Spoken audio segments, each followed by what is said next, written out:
¿Qué tal? A nombre del Gobierno de Baja California y de la Secretaría de Cultura, les doy la bienvenida a Escena Baja California, programa de entrevistas con las protagonistas de la escena de nuestro estado. Este mes de marzo hemos dedicado Escena Baja California a las artistas que forman parte de nuestra comunidad. Esta tarde toca teatro y es un gusto recibir en Escena Baja California a una directora, productora, docente teatral que ha especializado su labor hacia la comunidad vulnerable. Es un placer recibir en Escena Baja California a Griselda Hernández. Griselda Hernández es directora y productora teatral. Es licenciada en comunicación por la Universidad Autónoma de Baja California, diplomada en teatro por el Centro de Artes Escénicas del Noroeste. Tiene estudios en neuroartes y tercera edad por el Instituto de Neuroartes y el Instituto de Cultura de Baja California. En competencias docentes con el perfil en artes por la Universidad Pedagógica Nacional y el Centro Estatal de las Artes. Actualmente trabaja en su tesis de la maestría en investigación teatral del Centro Nacional de Investigación, Documentación e Información Teatral Rodolfo Usigli del Instituto Nacional de Bellas Artes. Ha tomado cursos de arte y comunicación en la Universidad de Valparaíso en Chile y talleres en distintos campos del arte. Fue productora y locutora de radio cultural en Radio Tecnológico y ha colaborado como articulista en la revista Tijuana Va. Como actriz ha participado en más de una decena de obras de teatro y 7 montajes como directora, lo que le ha permitido ser parte de temporadas de teatro escolar en Secut, en el Instituto Municipal de Arte y Cultura y en el Instituto Mexicano del Seguro Social, así como en festivales locales, nacionales e internacionales. Actualmente está a cargo del taller de teatro de la Preparatoria Federal Lázaro Cárdenas y es docente de asignatura paraescolar en artes a nivel bachillerato. Es fundadora del proyecto cultural A Bordo Teatro, por medio del cual se ha especializado en obras dirigidas a público familiar, adolescente y a la comunidad sorda. Sus trabajos en proyectos culturales van desde la gestión hasta la ejecución de talleres para niños en orfanatos, campañas de difusión para la inclusión y visualización de la comunidad sorda, el trabajo con adultos mayores, con jóvenes presos en centros de adaptación social y con niñas, niños y adolescentes migrantes. En 2014 fue reconocida con mención honorífica en el Premio Estatal de la Juventud a manos del gobernador del estado por su labor en el área cultural. Griselda, bienvenida a Escena Baja California. Gracias por estar aquí. Muchas gracias. Gracias a ti. Pues queremos platicar un poco de tu carrera, de tus retos, de cómo ha sido ser artista, directora, actriz. Pues es que has estado en todos los ámbitos, casi todos los ámbitos del arte escénico, del teatro principalmente, y pues de eso queremos platicar. Entonces, esta entrevista siempre empieza con esta pregunta: ¿cómo llegó el teatro a tu vida y qué del teatro fue tan impactante para que decidieras dedicarte a ello? Bueno, el teatro siempre ha estado como presente, ¿no? De alguna manera yo creo que muchos recogemos estos instantes en la escuela, que siempre están ahí, ¿no? Acompañándonos, y que son las primeras invitaciones o los primeros ganchos que nos llegan. En mi caso, creo que lo primero que me cautivó fueron las historias. Yo empecé más bien con la poesía, ¿no? De niña. Fue lo primero que me enganchó. Me recuerdo muy bien que en los recreos yo escribía y les leía a mis compañeritas mis poemas, que eran básicamente historias. Y pues sí, como que escuchaban así de, bueno, a ver a qué hora se acaba. Pero a mí me entusiasmaba mucho, me llenaba mucho eso. Y después fue muy natural el salto al teatro. De alguna manera, como me gustaba escribir, yo era la que me apuntaba para escribir las historias. Ajá, que nos encargaban. Escribe una obra y preséntala con tus compañeros, ¿no? Entonces yo ¿Y el teatro que hiciste en la escuela fue a través de tu clase de literatura, o tuviste oportunidad, como algunas escuelas, de tener específicamente ese taller? Fíjate que no, fue dentro de mis experiencias con la clase de español, ¿no? O sea, estamos hablando de la primaria, De la Gris primaria. chiquititita. Y en aquellos encuentros sí, fíjate que a mí me marcó mucho la parte de la docencia. De hecho, pues yo me dedico a la docencia. Así es. Y me maravilló un maestro que en la primaria fue un sustituto, maestro sustituto, duró menos del ciclo escolar, pero él contaba historias. Él nos daba clase contándonos historia como una aventura, ¿no? Ay, qué maravilla. Sí, y yo creo que con él fue un maestro que me impactó, me llenó y obviamente me presentó como todos estos aspectos de la literatura y bueno, no de la literatura, de cómo contar historias para maravillarte. Entonces él era como un actor en Claro, escena, que era el claro. salón, y eso me llenó. Yo no tuve oportunidad de tener taller de teatro en realidad. Ujú. Lo busqué solita, lo busqué por fuera, pero pues siempre estuve en oratoria, en declamación, en los concursos que se hacen en secundaria, prepa, y pues eso fue como mi primer acercamiento, ¿no? Ya de forma más profesional, pues yo fui a buscarlo, bueno, no profesional, sino como un acercamiento más en forma. Ujú. Una iniciación. Una iniciación fue en extensión cultural o talleres culturales, no recuerdo cómo se llamaba, de la UABC, Ajá. con Claudia Villa, fue mi mamá teatrera. Guau, es tu madrina Es teatrera. mi madre teatrera y con ella tuve ya ¿Para esto qué edad tenías? creo que tendría como unos 17 años por ahí. Ajá. O sea, tenías mucha claridad. O sea, Sí, tú desde sí. chiquita sabías que querías decir algo. Exactamente. Y a los 17 encontraste la vía. Exactamente, de hecho yo quería estudiar teatro, pero en aquel entonces todavía no había una facultad de artes aquí, no estaba la licenciatura. Yo quería irme a Jalapa, pero pues muy chiquita, sin familia allá, sin posibilidades económicas como para que me pagaran la vida allá. Decidí por opción B, comunicación.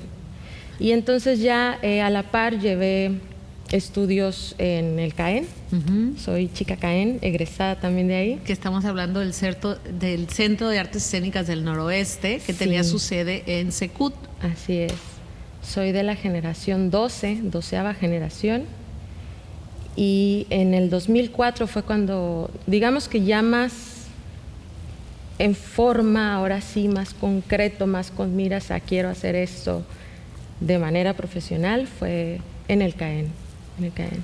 Claro, porque era un diplomado en toda su forma, ¿no? Era un Muy año. buenísimo, con buenísimo, porque aparte viendo todas las áreas del teatro. sí, ahí teníamos esgrima, acrobacia, análisis del espectáculo, historia, actuación, dirección.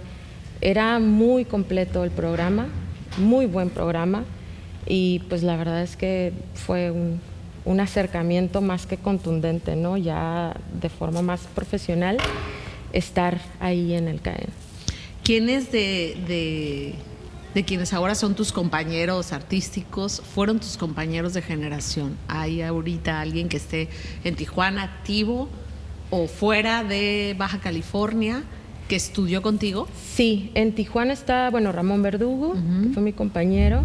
En Ciudad de México está Cristian Alvarado, Ajá. Daniel Vidal, que están trabajando por ahí más en cine, más que en teatro, están en cine. Y pues los demás he escuchado que han estado por ahí de vez en cuando haciendo algo, pero creo que los que se han mantenido en esto son ellos tres, de mis compañeros de generación. Otra mujer, ¿no? Carolina Sainz, por ahí también, ya perdí el contacto con ella en realidad, pero sé que estuvo haciendo cosas en Rosarito. Ya. Y ya en realidad había creo que más hombres en la generación que mujeres. Qué curioso, ¿no? Ajá, ajá. Curioso. Pero sí, fue un momento súper bonito para mí, esa etapa, digamos, que me marcó. ¿Y ahí lo decides, Gris, o todavía no?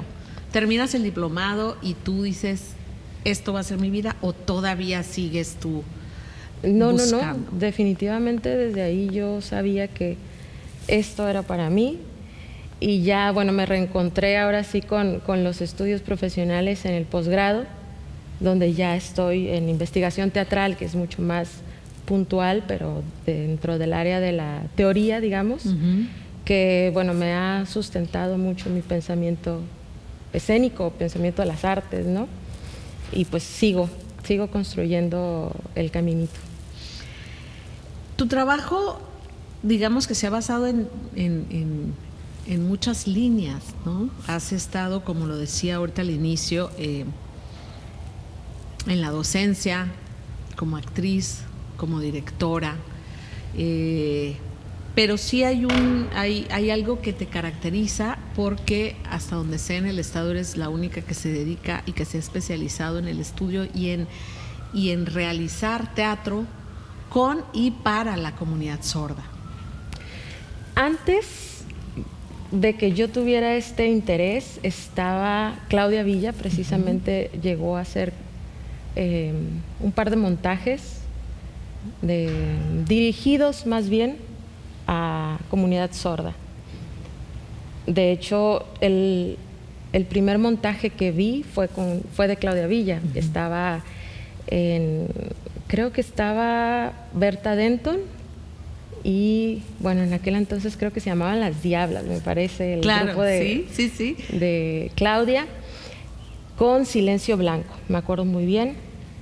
También el Misterio del Circo donde nadie oyó nada. Son las dos obras que fueron mi antecedente como referente a algo acerca de los sordos. Pero sí, mi entrada también fue, fíjate, no fue desde el teatro, fue desde la comunicación. A este universo de la cultura y de la comunidad sorda fue a partir de estudiar específicamente la comunicación no verbal. Y poco a poco fui cayendo a esta comunidad en la que, bueno, conocer todo lo que son los sordos y su cultura y lo que ellos son a partir de esta condición, pues fue poco a poco inclinándose hacia un interés más escénico. Yo tuve un leve acercamiento a tu trabajo en ese sentido a raíz de que haces esta colaboración con una de las compañías pues emblemáticas en el tema, que es Seña y Verbo, y que realizas este taller, y recuerdo que pues aprendí mucho junto a ti sobre cómo es conocer otra forma de vida, entenderla, respetarla y saberla tratar en lo común, ¿no? Porque de lo poco que pude compartir contigo en ese acercamiento, tuviste digamos que te echaste un clavado a conocer las formas. Recuerdo que me decías, es que los cambios alteran, es que esta situación se tiene que tratar así, se les llama así, no así. O sea, hay digamos que tenías que establecer una forma de trabajo mucho antes de empezar a crear con la comunidad. Entonces, para ti como creadora, como artista, ¿qué te ha dejado la experiencia de trabajar, de crear para y trabajar con? Porque tenías actores sordos en el montaje, que es diferente que hacer un montaje para la comunidad, ¿no? Tú estabas trabajando con ellos. ¿Qué te dejó esa experiencia? Uy, un montón, me sigue dejando. De hecho, mi tesis ahorita, que es lo que estoy realizando, es sobre eso. Y sigo aprendiendo muchísimo, tanto de las cosas que hice mal, podríamos decirlo así, o que no supe abordar en su momento, hasta cosas que hice en su momento y que ahora reflexiono sobre ellas y digo, me faltó pensar esto en aquel entonces, o fue muy intuitivo de mi parte y sí di en el lugar o en la forma, ¿no? Pero sí, como tú dices, fue un clavado tremendo, porque aparte yo llegué a impartir, antes del taller que tú conociste, yo hice otro taller, fue el primer acercamiento desde cero con la comunidad sorda, sin yo saber lengua de señas. Entonces fue aventurarme así, tirarme al vacío. Afortunadamente conocí a personas maravillosas que me extendieron la mano, me ayudaron, me apoyaron. Ahora sí que yo era ahí un ente extraño, ¿no? Pero me fui acercando, me abrieron totalmente su su corazón.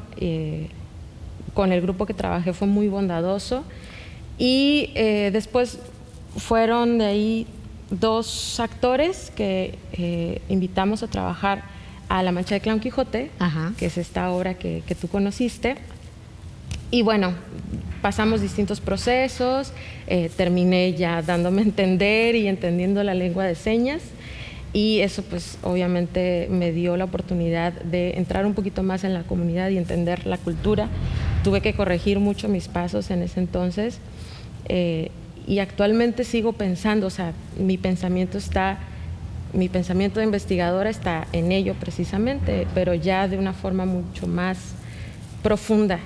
Crítica, incluso crítica hacia mí misma, que no creas, también cuesta trabajo, pero hay que hacerlo. Es necesario entender también cómo es que yo llegué, y cómo de alguna manera las violencias simbólicas están presentes en muchos aspectos, y uno con buena voluntad o con ganas de hacer cosas, ya con esta mirada más crítica, te das cuenta de que quizás no fue el acercamiento que tuve que haber tenido, o que lo hice de una forma que ahora lo repienso y reflexiono, y sin duda he aprendido, porque el clavado sí fue a ciegas, totalmente. Sí. Y como persona, me imagino que te dejó tremendo aprendizaje también, ¿no? Completamente. Y además conocí gente muy valiosa que estimo muchísimo y que de verdad admiro.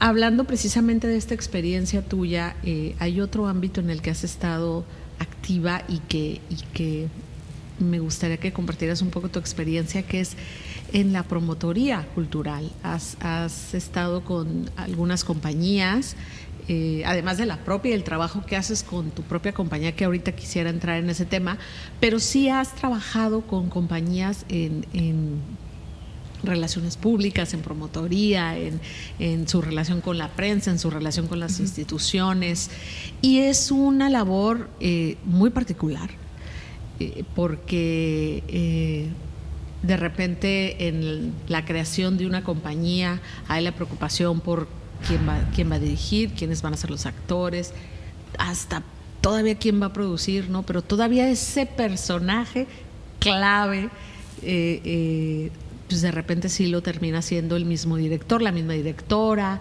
la misma productora, el productor.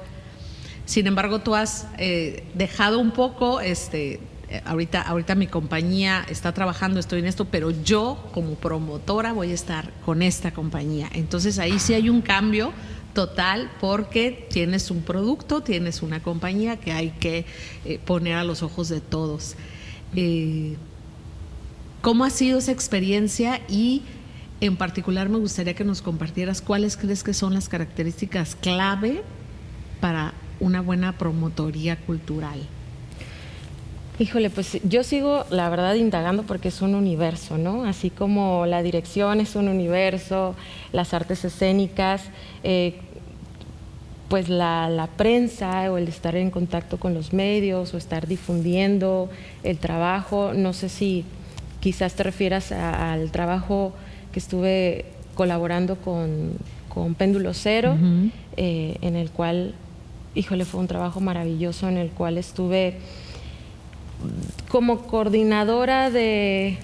Bueno, el programa es muy, muy padre, porque se llama Salas de Urgencia. Ajá. Y en salas de urgencia lo que yo tenía que hacer era generar un vínculo con un host que abriera las puertas de su casa, de su jardín, de su oficina, de su estética. Llegamos a estar en una estética sí. También. Y fue maravilloso, porque ese para contacto, ser intervenido por la compañía, exacto, ¿no? Artísticamente entonces, hablando. Ya los bailarines llegan, conocen el espacio, lo ven. Es también un proyecto maravilloso que me marcó, y que pude también ver desde otro lado cómo se generan estos lazos maravillosos, mágicos, a partir del encuentro escénico, el convivio. El convivio es lo que nos hace falta ahorita en plena pandemia, sí, ¿no? Y de lo que estamos privados ahora. De lo que estamos privados ahora, porque ya que lo vi, o en su momento en este proyecto en específico, cuando fui testigo de ello, pues tenía que decirlo, ¿no? O sea, compartirlo, más allá de lo que la compañía de Péndulo Cero ya hace por sus propias redes y sus propias coordinaciones y departamentos. Sí me tocó por ahí escribir algún artículo sobre salas de urgencia, que se compartió en varios medios, porque esas voces que quizás no son de la compañía, sino que acompañan y que ven el trabajo, pues lo tomas también desde otra mirada, ¿no? Y esas miradas creo que son valiosas a la hora de promover un trabajo creativo, porque no es lo mismo cómo la compañía se autodefine o mira su producto o mira su quehacer, a cómo un tercero puede leer o tener esa lectura de aquello que ellos mismos están probando o están compartiendo. Incluso de bondades que de repente la misma compañía da por hechas y no las ve y no las explota, ¿no? Es muy similar también el trabajo de la crítica, creo que la crítica, que todavía necesitamos mucho fortalecerla aquí en el Estado, por ahí va, pero tenemos que fortalecerla mucho. El crítico precisamente es eso, un puente que está entre el espectador o el futuro espectador y el artista, y que ese tercer ojo te permite dialogar y mirar desde otros puntos para poder crecer, porque si no está ese otro donde tú te reconozcas y reconozcas lo que haces, creo yo que ahí el diálogo se cae un poco, se afloja, y entonces es necesario reforzarlo a partir de los promotores, los gestores, los críticos, que son esta comunidad que acompaña el proceso, que son parte fundamental del entramado escénico, artístico en general, y que creo que es por eso te digo, un universo en sí mismo, ¿no? Totalmente, totalmente de acuerdo. Tienes tu propia compañía. ¿A partir de qué año inicia A Bordo Teatro? Empezamos, yo lo tomo en cuenta desde el estreno de Niñas de la Guerra, ¿no? Que fue el primer montaje de A Bordo, y que, bueno, nos trajo muchísimas satisfacciones, incluso duró muchísimos años Niñas de la Guerra. Nos sacó del país, nos llevó a conocer por ahí otras tierras, a difundir el trabajo, a hacer relaciones, a hacer puentes con otros países de Latinoamérica, que tuvo otros frutos, ¿no? Entonces, yo considero que esa fue la fecha de nacimiento de... ¿Qué estamos hablando? 2011, ¿De qué año? 11, nunca dije la fecha. 2011. 2011. Entonces estamos ya por cumplir 10 años. ¿En qué mes? Abril. En abril. Muy bien. Fue el estreno. Entonces ha sido también un reto, porque bueno, pues tiene sus altos y bajos el estar al frente de una compañía, de un grupo así, pero pues las satisfacciones igual son muchísimas, y he aprendido con mis compañeros muchísimo sobre la marcha. Cada proceso, cada proyecto ha sido distinto, ha estado lleno de retos, de cosas nuevas que no sé y que no sabemos. Entonces eso es lo que más me gusta, aprender sobre la marcha. ¿Cómo definirías tu compañía? Una compañía diversa, porque creo que sí los proyectos han sido muy distintos los unos de los otros. O sea, tanto hemos trabajado teatro de y para sordos, como hemos trabajado con la comunidad, en talleres, en orfanatos, haciendo cosas con títeres, con los niños, con las niñas, trabajos con textos de otras personas. He podido yo también probarme como escritora dramaturga, o bueno, lo que yo he intentado acercarme a partir de mi necesidad de decir o de compartir con mis compañeros actores.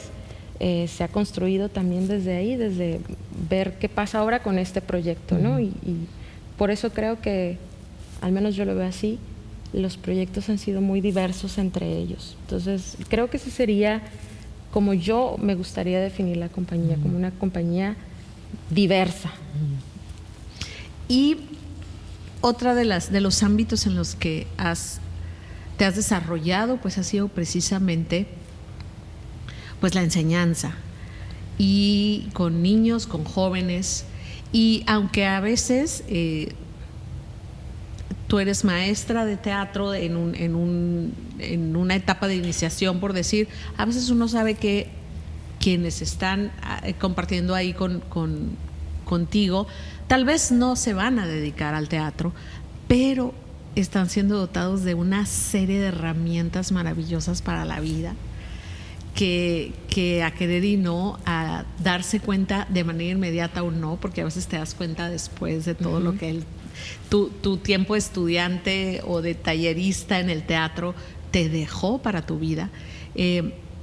Aquí quisiera que nos compartieras qué te ha dejado todo este tiempo que has sido maestra, que te has dedicado a la enseñanza del teatro, a acercar a todos estos niños y jóvenes, y qué consideras que se siembra en esta labor.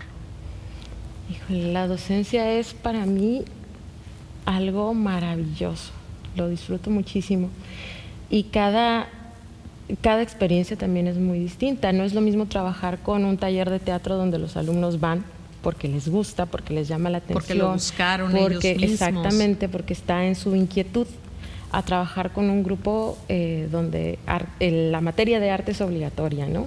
Es muy distinto y son retos bien diferentes. Pero al final creo que lo que te llevas, o sea, lo que espero yo que se lleven mis estudiantes, es justamente algo para la vida. Y precisamente hace poco acabo de recopilar una serie de testimonios de mis exalumnas y exalumnos, en los cuales directamente les pregunté, me gustaría que me dijeran qué les ha dejado, independientemente de lo que se hayan dedicado, el teatro o el arte en general. Y bueno, pues mi nudo en la garganta. Con la cajita de Kleenex a un lado. Sí, totalmente, porque cuando ves el impacto, híjole, yo agradezco profundamente. ¿Recuerdas alguna de las que más te haya o sorprendido o impactado, conmovido? Sí, y fue justamente, yo creo, de los primeros, de mis primeras clases o mis primeras generaciones, una alumna que ya es egresada y es licenciada en algo que tiene que ver con relaciones internacionales. Me escribió un mensaje y me dijo que no se había dado cuenta el impacto que tuvo el taller en ella, y que se dio cuenta en una clase, en una exposición, no recuerdo, por el asunto de la seguridad y la confianza y el dejar a un lado el miedo y aventarte y arriesgarte y estar ahí ahora, ¿no? Como aquí y ahora es la clave del arte escénico, y cómo eso la llevó a salirse de su zona de confort y a moverse, a movilizarse. A plantarse. Pues, porque finalmente creo que eso es una de las grandes enseñanzas que deja el arte, como el movimiento, el moverte, el escucharte, y sobre todo, creo yo, la empatía o la conciencia del otro. Un poco así lo que te comentaba de este promotor, figura del crítico y demás, salirte de ti mismo para entender con distancia lo que pasa en el otro, darle espacio al otro. Creo que eso es uno de los grandes beneficios o aprendizajes del arte, y es lo que me encantaría que todo el mundo conociera, ¿no? Esto es una posibilidad maravillosa. Humana, exactamente. Esa es una de las palabras que se repetían, fíjate, en los testimonios. Te deja ser humano y empatizar con lo humano. Entonces, por eso la enseñanza nunca se agota. No se agota, porque siempre hay personalidades distintas, disposiciones, ¿no? Así es. Y movimiento en lo que son nuestras formas de percibir lo social.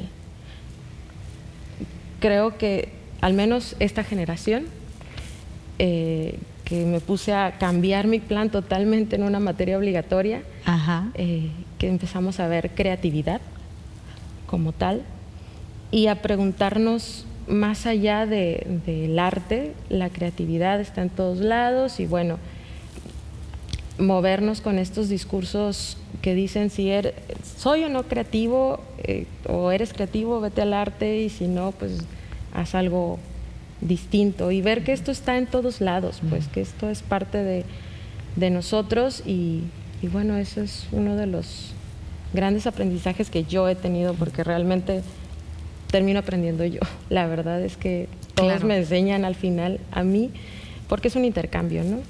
Yo nada más comparto un poquito más de los años, porque trabajo mucho con adolescentes, entonces comparto lo que los años me han enseñado, pero sigo aprendiendo, aunque suene muy... Suena muy romántico, sí. Y los alumnos lo reciben así con un poco de, ay, ya. Y adolescentes, como de, ¿no? sí, claro, como de frase hecha de despedida de curso. Sí. Pero es real, cuando alguno de ellos se enfrenta a un grupo a compartir y recibe pues ahora sí que el feedback de su grupo, lo que sea que compartas, entonces se acuerdan de lo que significa esa idea, ¿no? Que realmente sí te estás, vuelves a estudiar todo, revisas, vuelves a buscar, ¿no? Cuando estás enseñando, porque cada personaje es un reto. Cada uno del miembro de tu grupo es un reto y es una forma en la que te tienes que acercar y conocer. Conquistar, ¿no? Totalmente, sí. Sí, definitivamente. Y tú como creadora y como maestra y como... En todos estos ámbitos que te mueves, ¿de qué te nutres? ¿De qué aprendes? Además de la preparación constante que tienes, que todo el tiempo estás buscando actualizar, conocer más, estudiar, pero ¿de qué te nutres? ¿A qué te gusta acercarte? ¿A otras disciplinas? No sé, a tu familia? ¿De qué te sigues nutriendo tú como esa masita de la que trabaja el creador? Bueno, tú lo resumes muy bien, ¿no? Un poquito de todo. Creo que sí, al menos en mí, el estar constantemente platicando con alguien tus ideas es como una manera de ensayar lo que tú mismo traes por dentro, ¿no? Tu pequeño monólogo interior. Entonces, compartir, decir, hablar con quien sea, con la familia, con los amigos, con los compañeros de trabajo, es creo que la manera más natural de decir en voz alta y plantearte a ti misma las preguntas que a veces hasta que no salen, llegan, ¿no? Curiosamente, hasta que no salen de ti, llegan a ti. Entonces, el diálogo me parece básico en todos los aspectos, y algo muy curioso que me sucede a mí en particular por mi personalidad es que soy demasiado metiche, curiosa. Entonces ahí ando en otras disciplinas. Me da risa porque les digo, bueno, lo que para la mayoría de la gente sería un hobby, ¿no? Que es el arte, el deporte, para mí es la ciencia. Es mi hobby, entonces ahí me encanta estar viendo cosas de medicina, cosas de psicología, en otras disciplinas, ¿no? De física, que a lo mejor entiendo un 1% de lo que veo, leo y escucho, pero me detona, son detonantes, que finalmente vienen a hacerte preguntas desde lo que tú haces para diversificar las miradas de algo que ya estás pensando. O sea, si lo buscas es porque está atrás de ti, ¿no?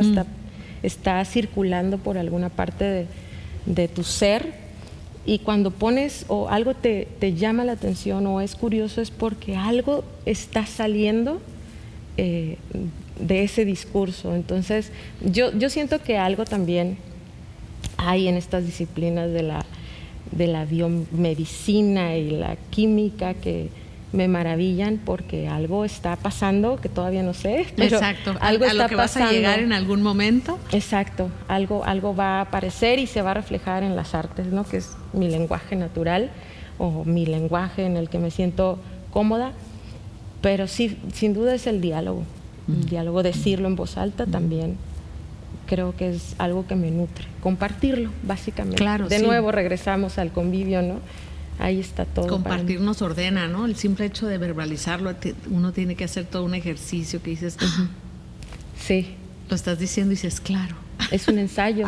Claro. Siempre es un ensayo. Estamos ensayando nuestras ideas al conversar, al escribir. Entonces ahí está, yo creo que el elemento clave. Exacto. Nos encontramos en una situación que nos ha rebasado a todos, ¿no? Nos encontramos precisamente, como dices tú, privados de esa oportunidad de compartir cómo las artes escénicas se comparten, que es en vivo, de uno a uno, en espacios comunes. Y bueno, estamos preocupados por estar sanos, por tener trabajo, por cuidar a nuestros seres queridos, por estar juntos. En medio de situaciones como estas, ¿por qué consideras que el teatro debe permanecer?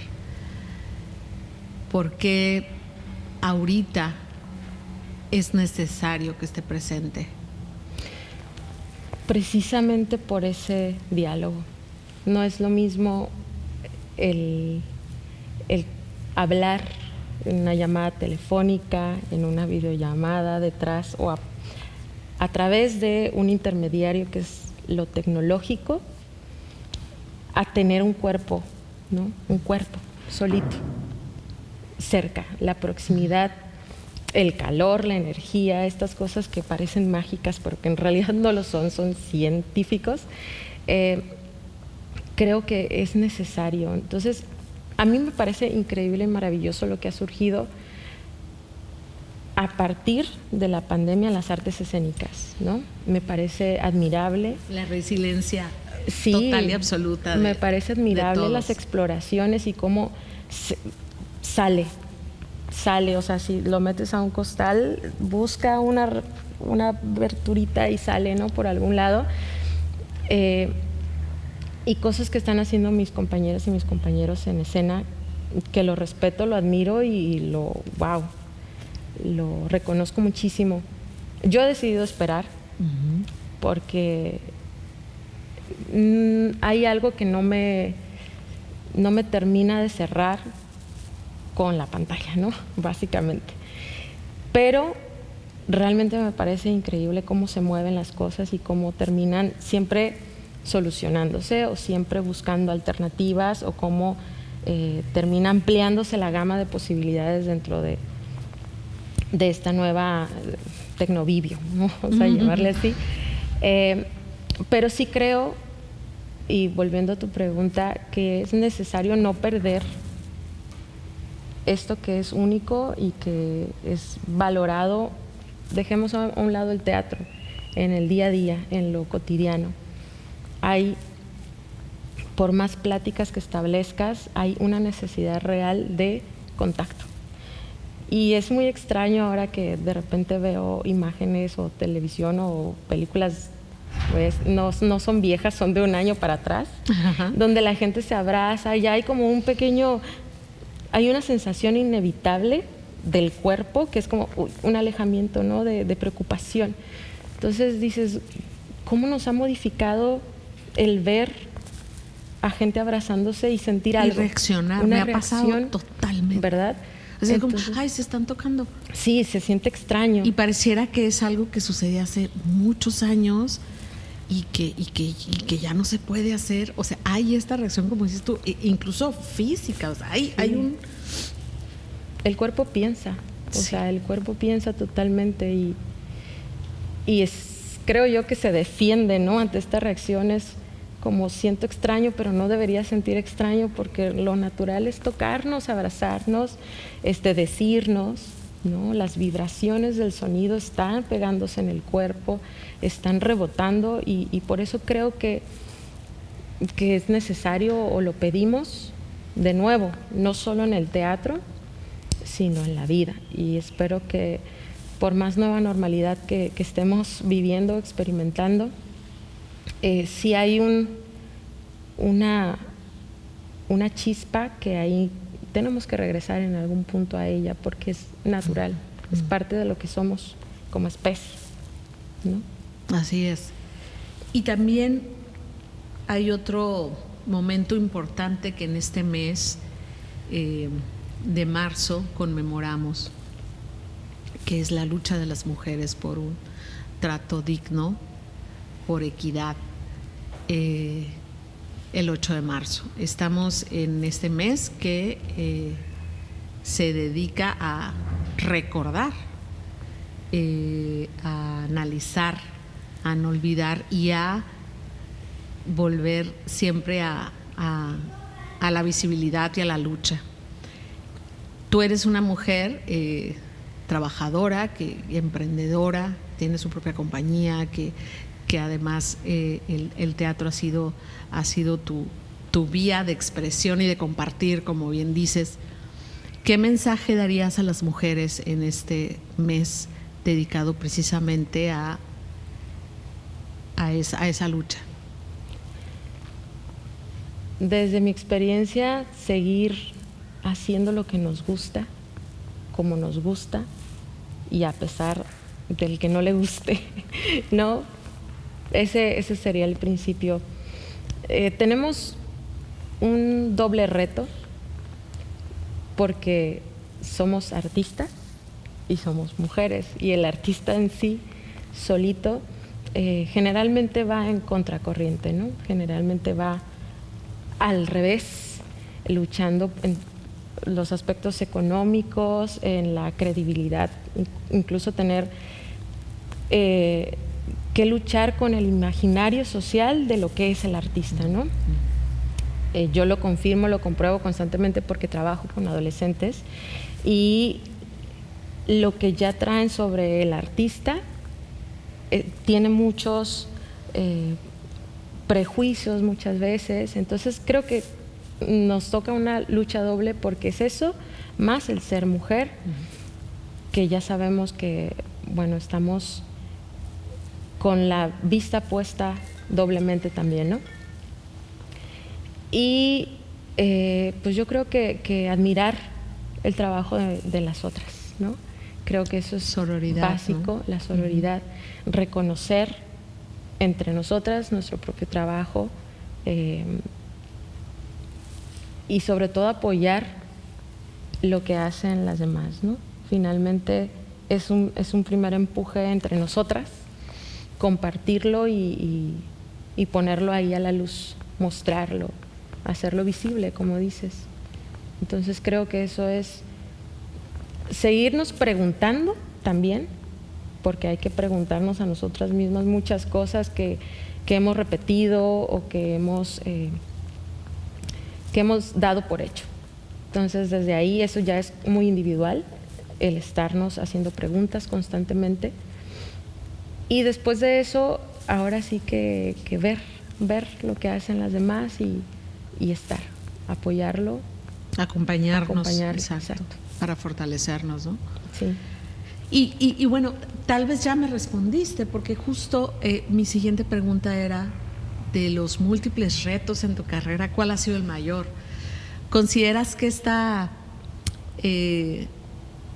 este reto, este máximo reto, es precisamente ese que nos explicas sobre ser artista y además ser mujer? ¿O visualizas un mayor reto dentro de tu carrera que digas, este ha sido para mí el día con día y hasta la fecha el reto más fuerte? El reto más fuerte siempre ha sido yo creo que el interno, ¿no? El estar de nuevo, regreso a eso, preguntándome cosas. Parece sencillo, pero al menos mi tesis, por ejemplo, se ha convertido en un reto, no porque es la tesis, sino porque es pensar todo lo que he hecho, confrontarme con ello y tomar decisiones también. Hay una parte ética muy importante en ese pensamiento, porque pensarlo y ya, pues está bien, pero tomar una postura ética creo que es una decisión que te lleva también a poner una postura política. Totalmente. Entonces, creo que eso es un reto, porque te lleva a salirte de tu zona de confort, a moverte de tu lugar cómodo, y creo que ese es un reto constante y espero no perderlo, porque porque es para todo, ¿no? No nada más para mi carrera profesional, pero al menos ahorita que estoy pensando el quehacer escénico propio y de los demás, ya pensando en objetos de estudio y demás, es un reto para mí muy, muy fuerte y que tiene repercusiones en los otros campos en los que me desarrollo, ¿no? Porque esa pregunta, de nuevo, detona otras cosas como claro. Una postura, por lo tanto, un campo de acción y un lugar desde donde compartir y ayudar al otro, ¿no? Y escuchar al otro, como también decías. Abordarlo, exactamente. Cómo estamos estableciendo esas relaciones, cómo estamos hablando, ¿no? El poder de la palabra es impresionante, entonces sí creo que ese es mi reto. Y en tu quehacer siempre hay momentos en donde te descubres por qué haces lo que haces. Siempre hay un momento, considero yo, en el que volteamos y decimos, por estos momentos yo no cambio mi hacer. Por eso me dedico a lo que me dedico. ¿Cuál sería ese momento para ti, Griselda? Yo creo que lo que me motiva finalmente es esa trascendencia que se queda en el otro. A mí me marcó mucho, me marcan muchas cosas, pero esto que es inmediato, que acaba de suceder de los testimonios, es como, wow, hasta allá está presente algo que o fue un juego en su momento, o fue una charla en la que estuvimos con el compañero presentes, abrazándonos en las vulnerabilidades de cada quien, en las sensaciones a flor de piel de cada quien, o en la risa. Pero colocarlo ahí en palabras de un tercero, desde su experiencia y desde el alcance que ha tenido ahorita con chicos y chicas que ya son, ya no son chicos y chicas, ya son licenciados, licenciadas, dices, wow, eso me maravilla muchísimo, eso me trastoca y me hace tremendamente plena, la verdad, sí. Y si tuvieras que decirle una verdad del teatro a quienes están pensando dedicarse a ello, ¿qué verdad le dirías? Que el teatro, cuando se acepta con humildad, te habla. Qué bonito. Solito te empieza a decir cosas, porque la humildad está en escuchar. Y creo que el teatro se trata mucho de hablar y escuchar, completamente, desde el cuerpo, sin palabras, ¿no? Con la presencia, si hay disposición, las cosas empiezan a suceder solas, pero hay que tener como humildad, despojarse de las máscaras, ¿no? Curioso que las máscaras son el icono del teatro, pero yo creo que precisamente son las máscaras las que se caen cuando estás en esta disposición real, desnuda, porque no es una desnudez física, es una desnudez emocional, y entonces las cosas suceden, las cosas pasan y te habla. Qué bonito. Tengo unos conceptos de respuesta rápida. Ok. Lo primero que venga a tu mente. Okay. Público. Ya me contestaste. Qué bonita reacción. Ay. Otredad. Baja California. Potencia. Taller de teatro. Ensayo. Escenario. Lienzo en blanco. Tercera llamada. Comenzamos. A bordo teatro. Retos. Mujer. Maravilla. Maravilla, sí.